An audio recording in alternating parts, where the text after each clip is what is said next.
If you've been with me, I've been painting the wall down to the top edge of the baseboard. I've already painted the baseboards before, and I wasn't too concerned if I got a little bit of that white paint of the baseboard onto the wall.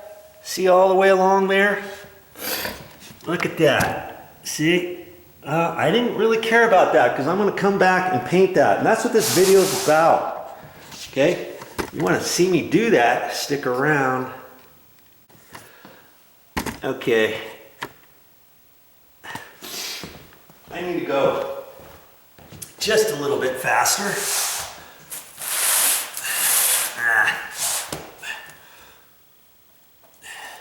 I don't want to go too fast to where I start slopping it all over the place, you know? Get that paint on.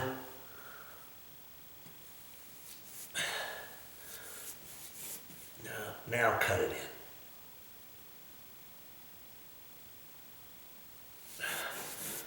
Cut it in. Get it cut in again.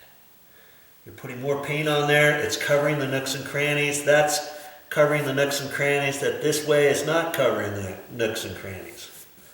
Okay? Blend that in. Make sure it's all in.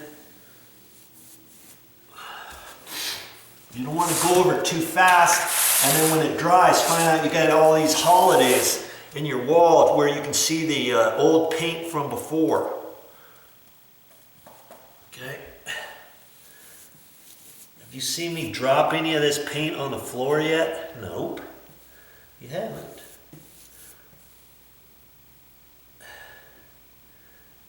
Look at that. There's one little spot right there, covered. There's another little spot. I can do that. I can just wiggle it, get the little holes, the pinholes. Yeah, sometimes it's kind of tricky to get everything covered on spray texture walls, but hey, you'll get good at it. You will.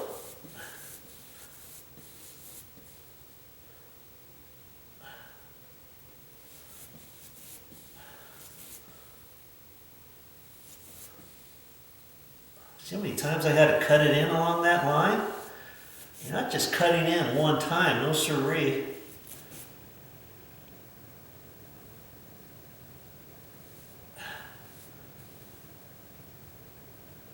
Okay.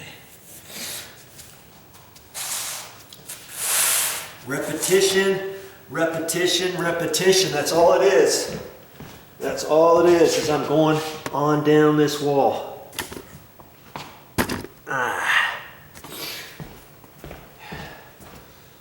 It's just easier for me to do it from left to right because I'm at the right angle. I can see.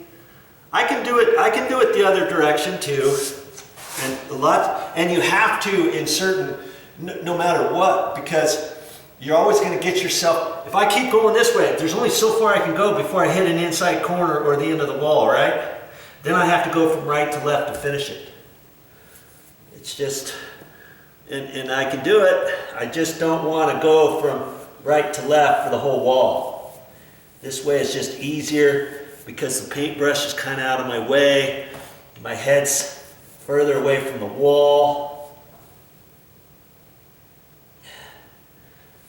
Your eyes are going to get squinty and you're going to get tired because you're trying your best, you're tense, you're trying your best not to get it on the baseboard because you know if you get on the baseboard, you might have thought, oh, if I get on the baseboard, I have to leave it, let it dry, and then cut in that top 1/16 to 1/8 inch of the baseboard without getting it on the wall, because then if I get it on the wall, I got to paint the wall again.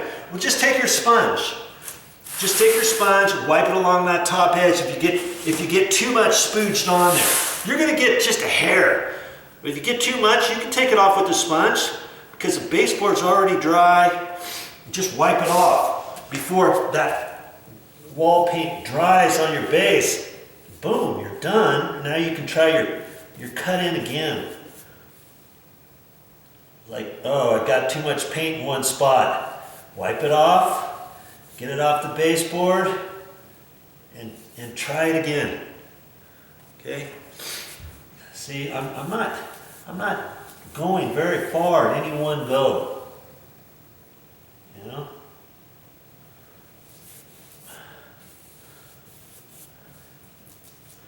Wiggle.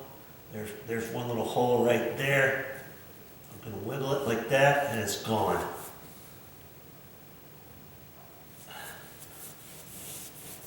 Make sure where the transition from your roller stopped until your paintbrush goes, make sure you get that covered properly, okay?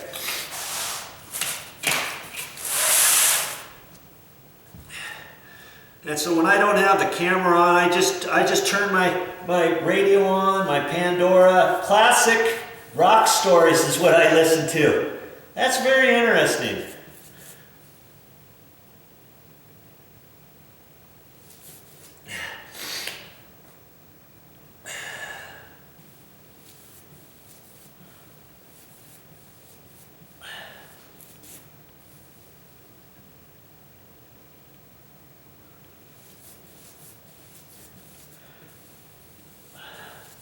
You never want to get too much paint on your tip where you're cutting in at any one time. If you do, that paint's going to roll over on top of your base. It's just going to do it. But see, I've only done that a couple times. When I was explaining it to you, that's when I got it. That's funny. That was when I got it on there. And you just keep going, do the best you can. And like I said, the more painting you do, the better you're going to get. That's just how it works. You can be good at this. Yes, this is the first time I'm painting, but I am not a professional painter, okay? Just not, and I'm proud to say I'm not. I would hate to do this every day. I do just enough on a project to say, I'm glad that's over with. That's kind of like most things I do. I'm glad that's over with, but you know, I'm glad I knew how to do it. I mean, like sheetrock. I never used to know how to do a sheetrock repair. Then I moved, and because whenever I did anything that needed sheetrock repairing, I'd have to call somebody out to patch the sheetrock, tape top, skin, texture it, blend it in, all that. Then I moved to Maui, and I didn't have anybody, and I thought, hey, it's time for me to learn how to do it on my own. Fortunately, most of the walls on the condos where I was living, they were smooth wall. They weren't spray textured. So I didn't really have to mess around with spraying. I just got them smooth, and I taught myself how to do patches, how to skim walls, how to sand walls, how to blend in patches, tape it, top it, skim it, all that stuff. And you know, before that, I didn't know how to do it. Now I'm good at it. I can do all that stuff because I tried. I tried to do it, and I was determined to learn how to do it. And yes, the first patch wasn't perfect, and yes, you know, there's a learning curve there, but if you're willing to learn, you can do most anything. And that goes for anything, pretty much anything I post on my YouTube channel. Hey, I always say, I'm not going to show you anything I think you can't do. That means just about anything on there you see that I'm posting, you can do it too. Okay? I'm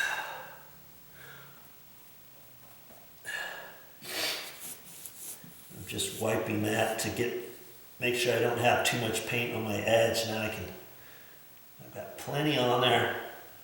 Kaboom. Go back over it. And then sometimes, like I say, you have to go that way too. It just depends. Just depends.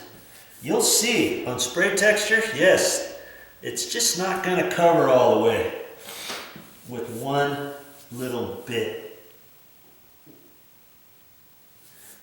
You may think, just cut in one line and be done with it. Well, you do whatever you want, but you're going to find you're not going to get a nice full coat on there unless you kind of blend it all in there. Okay? There. I'll show you a little bit more of this wall, and then I've got, when I get ready to do it, an inside corner. I'll show you. Okay, my battery's getting kind of low. Lucky for me, I brought another one. Always trying to be ready for that. Always trying to be ready.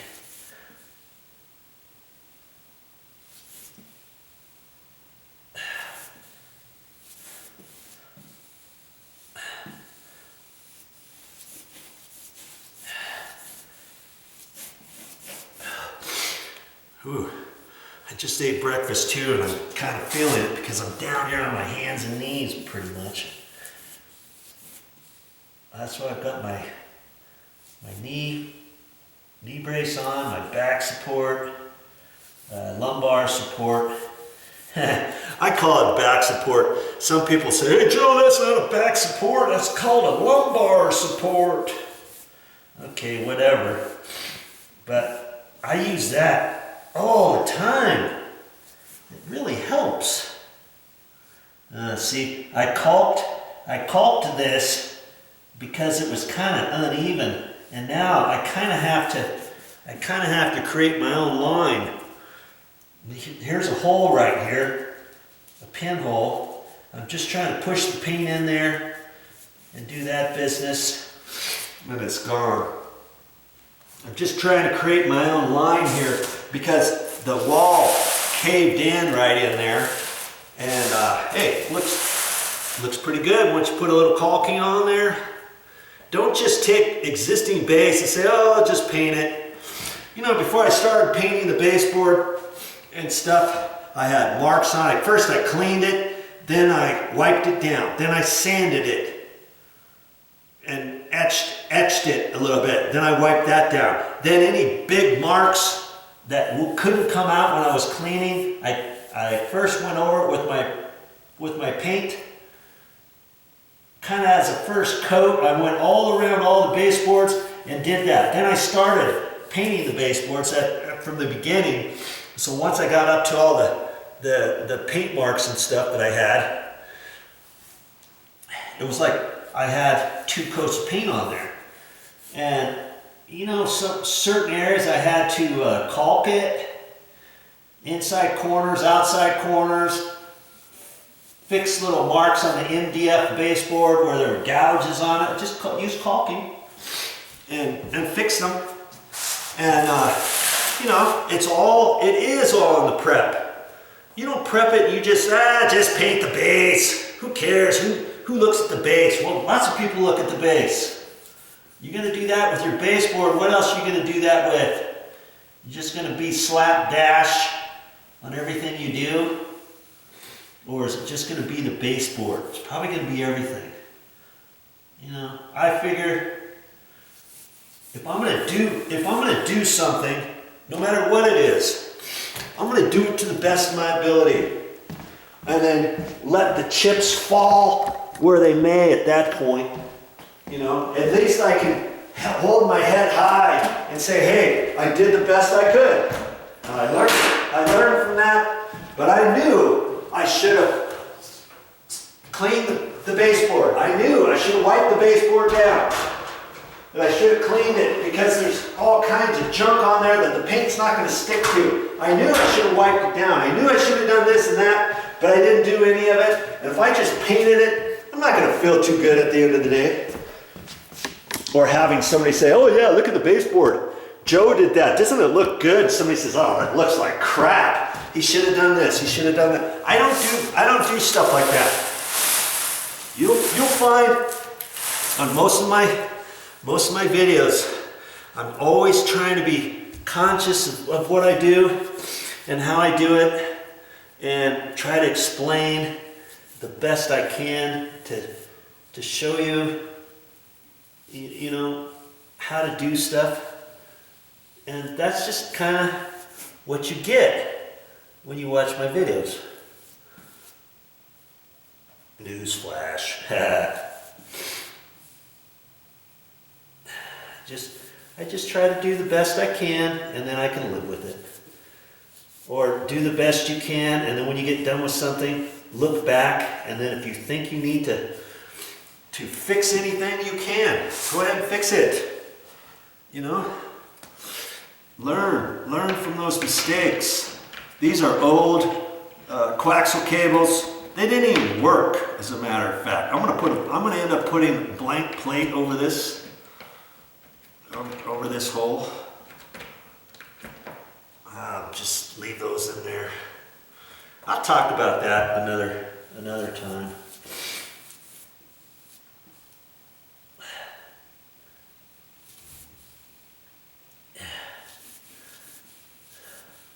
Now I'm working myself right up into this corner, and I'm gonna keep going this way as best I can, sneaking myself right up in this corner as far as I can before I go from right to left. And you know what? I might not even end up having to go from right to left. We'll see. We'll see. Okay? Because this is a 45 degree. They got a little bump out here. I'm not sure what that's all about. But I'm thinking I might be able to go right around this corner. We'll see.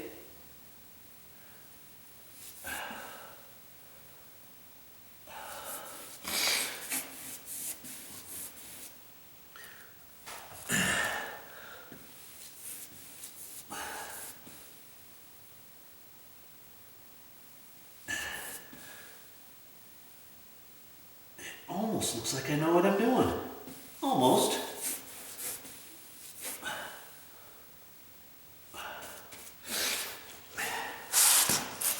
Now, I think I can do it.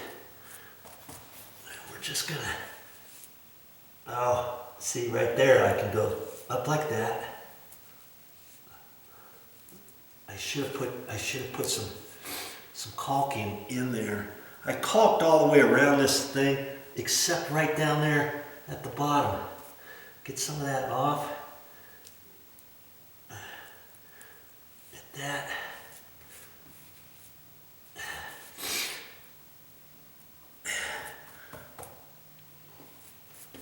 Wipe some off.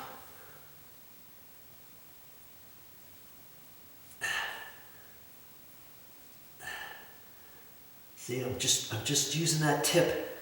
Smaller, smaller, smaller, smaller. Oh! Got it. See? Get that all blended in. And see, I can even run that paintbrush down that way and turn it sideways even. I mean, it's pretty amazing what you can do with one of these. Now I'm out of that corner. Just pushing that down there, and away I go.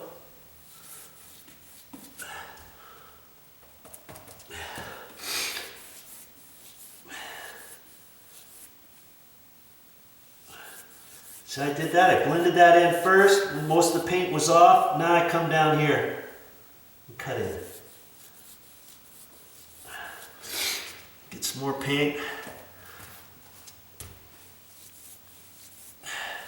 I'm just doing this top. I'm not getting down to the base just yet.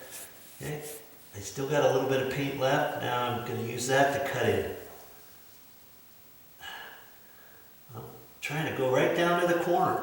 Ooh! Get it. If you have enough paint on your tip, you can do that. You just don't want to get too much. Got it? Right there. Back. Boom!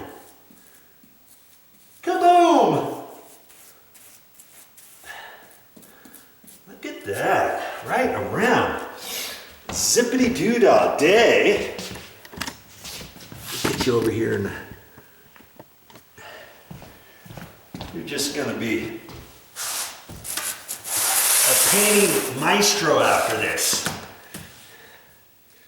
Some people say, hey, you remind me of Bob Ross. Remember the guy who does the painting portraits on TV, on Channel 6, on the PBS station? Cracks me up. I saw him on a commercial the other day. Yes, last night as a matter of fact. Oh, there's some holes right there. See, I gotta go that way.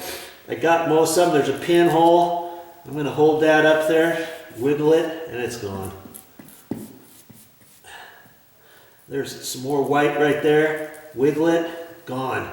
Another pinhole, straight up, wiggle, gone. Ah, just a hair on the base, hardly any. I think I'm gonna leave it. I think I'm gonna leave that. That's borderline. I could have wiped it off with the sponge, but I think I'm gonna leave that. I mean, we don't live in a perfect world, do we? Nothing is perfect. Nothing, these corners aren't perfectly true. And the spray texture is not perfect. And it looks like they've messed around with this baseboard before. I got too much on there. I'm gonna take my sponge on that one. It's in the corner. Nobody's probably ever gonna see it or know that it's there except me.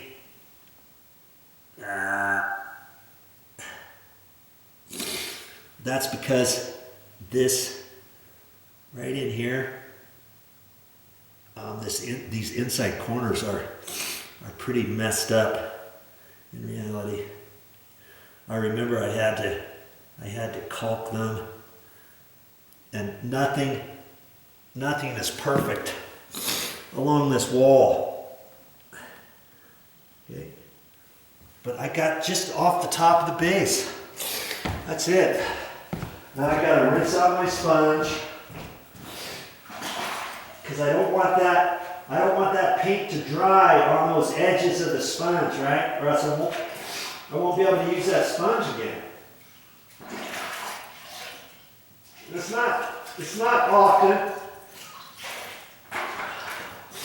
It's not often that I have to use a sponge, but I have it, I'm going to use it, right? And I just used the sponge on the top of the base. I didn't have to get it up on the wall, you know? That's because it's all indented here. It's kind of hard to see. Look at that. It's kind of hard to see where the top of the baseboard starts and where the indentation of the crappy sheetrock ends. It's just not too great on this particular wall. So sometimes you kind of have to look at that and decide, okay, where's my line going to stop? And create your own line.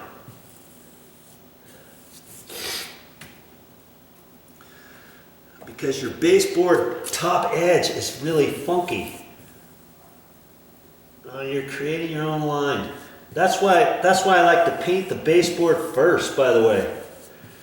Especially to get it all nice looking. And so when I cut in my line and make myself a line, it might not be exactly perfect from where the top edge of the baseboard is, depending if the baseboard's been caulked and all that.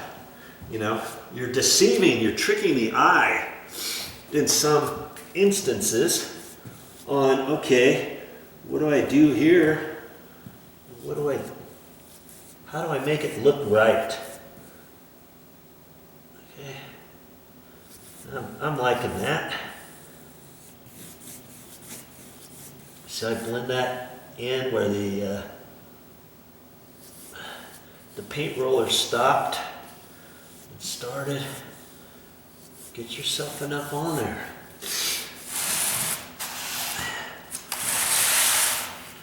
I try to keep my paint. See, there's sun here. I try to keep my paint in the shade.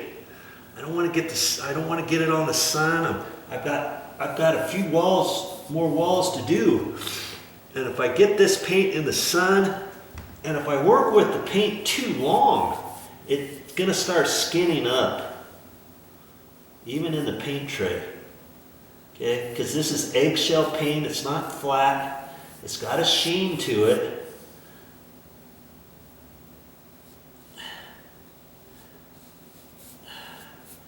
Now, I've got another round corner here.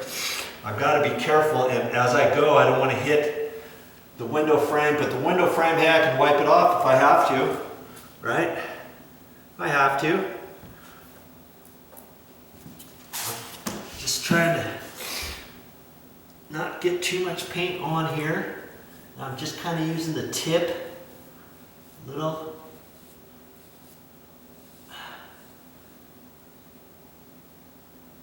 Not going to try to go too far around the curve, just a hair. Okay. Now I have to turn around.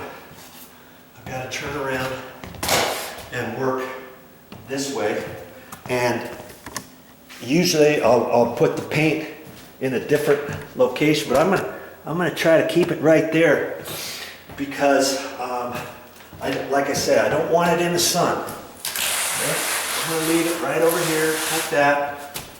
I'm gonna resituate because see, I've got this inside corner. I've got to come out like that. I've got to go up this edge a little bit, and then I have to come across. There's no way I can do it with the tip like that without getting paint everywhere, right? Okay. So, I've got to set it here. Look over my head there. There, got that. And now I'm coming across. Right there. Wiggle, because there's a little hole there. Now I'm out. I'm out of the corner. So now I want to reposition my paintbrush.